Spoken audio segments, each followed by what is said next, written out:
June 5 ವಿಶ್ವ ಪರಿಸರ ದಿನ. ದೇವಾಲಯಗಳ ನಗರ ಬಾರಕೂರು ಮಧ್ಯಭಾಗದ ಕಲ್ಲು ಚಪ್ಪರದ ಬಳಿಯೊಂದು 4 ದಶಕಗಳಿಂದ ಚಿಕ್ಕ ಗೂಡಂಗಡಿಯೊಂದು ಎಲ್ಲರ ಗಮನ ಸೆಳೆದಿದೆ.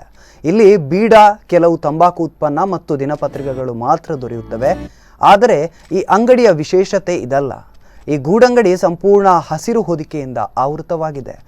ಹಲವಾರು ವರ್ಷದ ಹಿಂದೆ ಈ ಅಂಗಡಿಯ ಎದುರುಗಡೆ ಸರ್ವ ಋತುವಿನಲ್ಲೂ ಕೂಡ ತಂಪು ನೀಡುವ ಹಲವಾರು ಹೂಗಿಡವನ್ನು ನೆಡಲಾಗಿತ್ತು. ಇದರಲ್ಲಿ ಹಸಿರಿನ ಜೊತೆ ಬಣ್ಣಗಳು ಕೂಡ ನಮ್ಮನ್ನು ಸೆಳೆಯುತ್ತವೆ.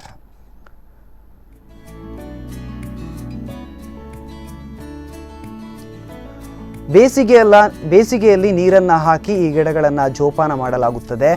ಜೂನ್ ತಿಂಗಳಿನಲ್ಲಿ ಮಾತ್ರ ಇದರ ನೈಜ ಸೊಬಗು ನಮ್ಮನ್ನು ಬೆರಗುಗೊಳಿಸುತ್ತದೆ. ಮಳೆ ಬರುವಾಗ ಸೋರುವ ಹಿನ್ನೆಲೆಯಲ್ಲಿ ಇದರ ಮಾಲೀಕ ಮಾಧವ ಬಾರಕೂರು ಅವರು ಪ್ಲಾಸ್ಟಿಕ್ ಅನ್ನು ಹೊದಿಸಿದ್ದಾರೆ. ಮತ್ತೆ ಮಳೆಗಾಲ ಮುಗಿಯುತ್ತಿದ್ದಂತೆ ಹಸಿರಿನ ಹೊದಿಕೆಯಲ್ಲಿ ಅಂಗಡಿಯು ಕಂಗೊಳಿಸುತ್ತದೆ.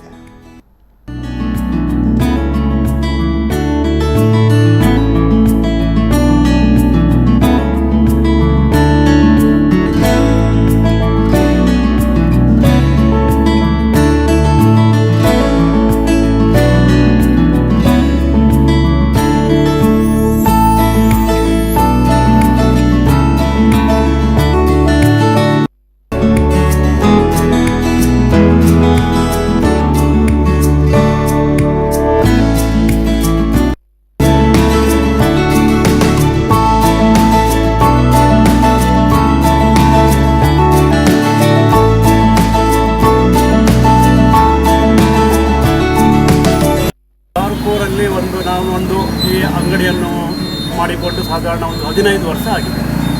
15 ವರ್ಷದಿಂದ ನಾನು ಈ ಸಣ್ಣ ಗಿಡವನ್ನು ತಂದು ನಟ್ಟಿದ್ದು. ಒಂದು ಶಂಖಪುಷ್ಪದ ಗಿಡ ಮತ್ತು ಒಂದು ಕಂಗಳು ಹೂವಿನ ಗಿಡ. ನಾನು ಇಲ್ಲಿ ಏನು ನೀರನ್ನು ಯೂಸ್ ಮಾಡ್ತೇನೆ ಅದೇ ನೀರನ್ನು ಅದಕ್ಕೆ ಹಾಕೋದು. ನನಗೆ ಮೊದಲಿಂದಲೂ ತುಂಬ ಹಸಿರು ಅಂದರೆ ತುಂಬ ಪ್ರೀತಿ. ಹಾಗೆ ನಾನು ನನ್ನ ಹತ್ತಿರ ಇದ್ದದ್ದು ಎಲ್ಲ ಜಾಗವನ್ನು ಹಸಿರೆಲ್ಲ ಇಟ್ಟಿದ್ದೇನೆ. ನಮ್ಮ ಈ ಅಂಗಡಿಯ ಮೇಲ್ಗಡೆ ಸಹ ಅದೇ ಗಿಡದ ಬಳ್ಳಿಯಲ್ಲಿ ನಮ್ಮ ಅಂಗಡಿ ಹಬ್ಬಿಕೊಂಡಿದೆ. ಆ ಅಂಗಡಿಯಲ್ಲೇ ನಾನು ಕೂತ್ಕೊಂಡು ಸಣ್ಣ ವ್ಯಾಪಾರ ಮಾಡ್ತಾ ಇದ್ದೇನೆ.